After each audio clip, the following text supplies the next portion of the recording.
जंग का समय आ चुका है। ये वक्त खेलने का नहीं, ये वक्त सोचने का भी नहीं है। वक्त सिर्फ और सिर्फ लड़ने का है।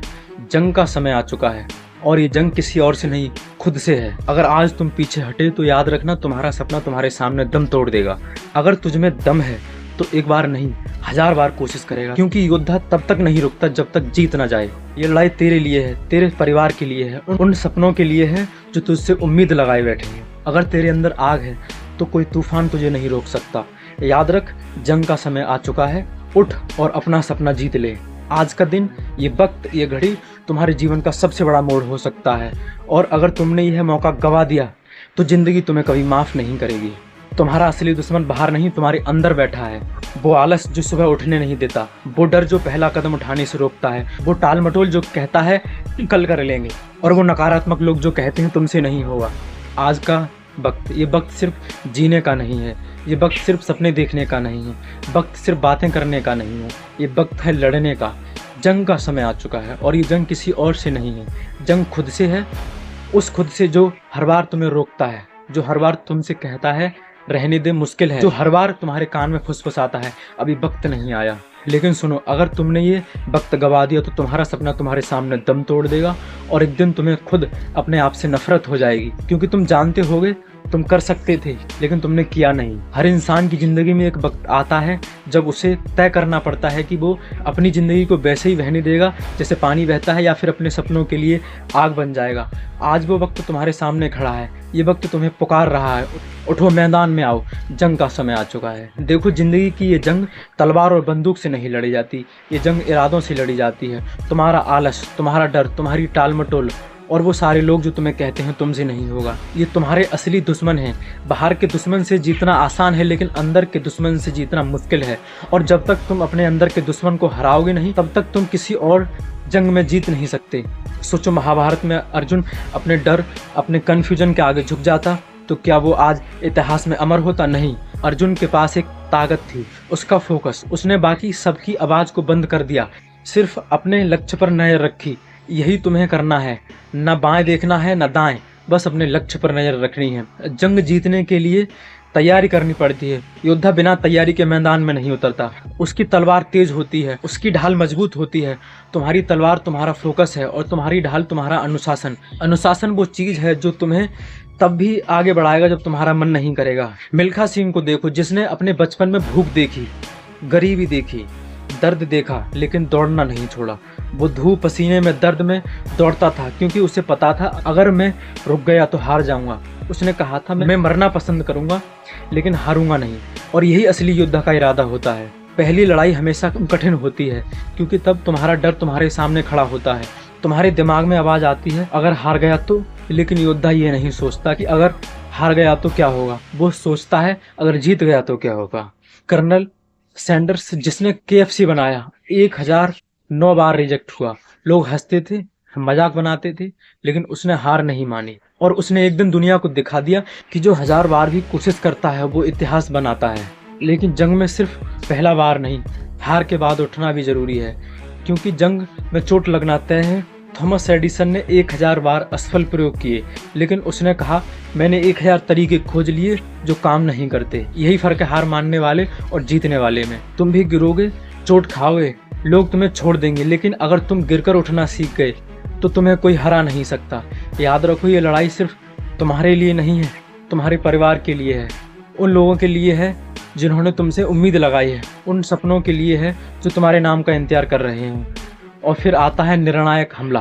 आखिरी बार, आखिरी वक्त सबसे कठिन होता है जब तुम्हारा शरीर थक चुका होता है, मन हार मानने को कहता है, लेकिन जीत भी उसी वक्त आती है जब तुम सोचते हो अब और नहीं। मैरी कॉम को देखो, जिन्होंने मां बनने के बाद भी रिंग में उतरकर गोल्ड जीता। उन्होंने कहा मैं हारने के लिए नहीं, जीतने के लिए लौटी हूँ। यही आखिरी वक्त का वार है, यही फाइनल पुश है जो जीत तय करता है। और जब तुम जीत जाते हो तो वो एहसास, वो पल जिसकी कीमत कोई नहीं लगा सकता। लेकिन याद रखो, ज़िंदगी में एक जंग जीतने के बाद असली जंग की तैयारी करनी पड़ती है, क्योंकि ज़िंदगी रुकती नहीं है, चुनौतियाँ ख़त्म नहीं होती। अगर तुम्हारे अंदर आग है तो तुम्हें कोई तूफान रोक नहीं सकता। जंग का समय आ चुका है, अब फैसला तुम्हारा है। तुम मैदान में उतरोगे, किनारे पर खड़े रहकर देखोगे, जो मैदान में उतरता है वही जीतता है और जो जीतता है वही इतिहास रचता है।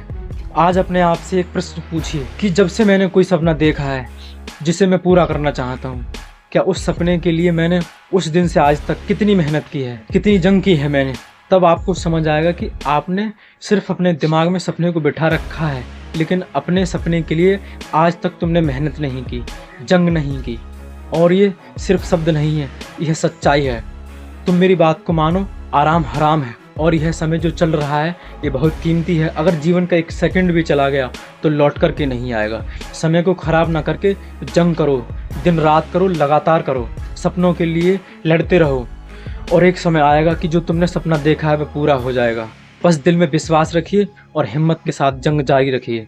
ये जंग हथियारों की नहीं, ये जंग है हमारे हौसलों की, हमारी हिम्मत की, हमारे विश्वास की, हमारी मेहनत की। जब कोई योद्धा जंग के मैदान में उतरता है तो उसके अंदर विश्वास होता है, हिम्मत होती है, साहस होता है, तब जा कर के वह एक युद्ध जीतता है। जो गुण एक योद्धा के अंदर होते हैं वही गुण तुम्हारे अंदर होने चाहिए। अब मैं बात करूंगा उन गुणों की जो हमारे जंग के समय में काम आएंगे। अगर वो गुण एक योद्धा के अंदर ना हो तो वह जंग नहीं जीत सकता, हार जाएगा। तो चलिए उन गुणों के बारे में बात करते हैं। स्वास्थ्य कहते हैं पहला सुख निरोगी काया, क्योंकि health is equal to wealth. देखिए, स्वस्थ शरीर में ही स्वस्थ मस्तिष्क निवास करता है। जब तक हमारा स्वास्थ्य ठीक नहीं होगा तब तक हमारा माइंड भी ठीक तरीके से काम नहीं करेगा। अगर हमको अपने जीवन में कुछ करना है, कुछ पाना है, तो हमको चाहिए कि हमारा माइंड अच्छे तरीके से काम करे। इसलिए सबसे पहले अपनी हेल्थ पर काम करो, अपनी हेल्थ को सुधारो। हमको ऐसा माइंड चाहिए जो एकदम फुर्ती से काम करे, जो हम सोचें उस पर तुरंत काम करने लगे। इसके लिए हमको एक्सरसाइज करनी होगी, अपनी हेल्थ सुधारनी पड़ेगी। सोचो कम, काम ज़्यादा करो। देखिए, हम में से ज़्यादातर लोग बहुत ज़्यादा सोचते रहते हैं लेकिन काम नहीं करते और सिर्फ सोचने में सालों साल बर्बाद कर देते हैं। और फिर जब समय निकल जाता है तो पछताते हैं, अरे काश मैंने तब शुरू किया होता। लोगों की सालों साल से प्लानिंग चल रही होती है कि अच्छा समय आएगा तब शुरू करेंगे। अभी समय ठीक नहीं है भाई, समय किसी का ठीक नहीं होता, समय को ठीक करना पड़ता है अपनी मेहनत से।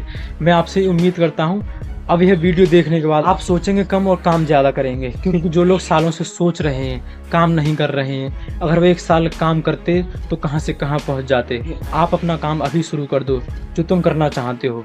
हार मत मानना दोस्त, क्योंकि जब हम किसी काम की शुरुआत करते हैं तो हमको बहुत ज़्यादा संघर्ष करना पड़ता है। हम टूट जाते हैं और हर दिन लगता है कि यार नहीं होगा, कैसे करूँगा, बहुत मेहनत करनी पड़ रही है, क्या करूँ, छोड़ दूँ। बस यही वो पॉइंट है जहाँ पर ज़्यादातर लोग अपने काम को छोड़ देते हैं। लेकिन इस समय अगर आपने हार नहीं मानी, अपने काम को नहीं छोड़ा, अनुशासन के साथ मेहनत करते रहे, तो मैं आपको विश्वास दिलाता हूँ आपको कामयाब होने से कोई रोक नहीं सकता। अब मैं आपको ऐसी बात बताने जा रहा हूँ जो आपकी सोच को बदल देगी। हम सब लोग अपना जीवन जी रहे हैं, चाहे काम करके जिएं, चाहे बिना काम करके जिएं, लेकिन हमारे लिए सबसे अच्छा होगा कि हम अपना काम करके जिएं।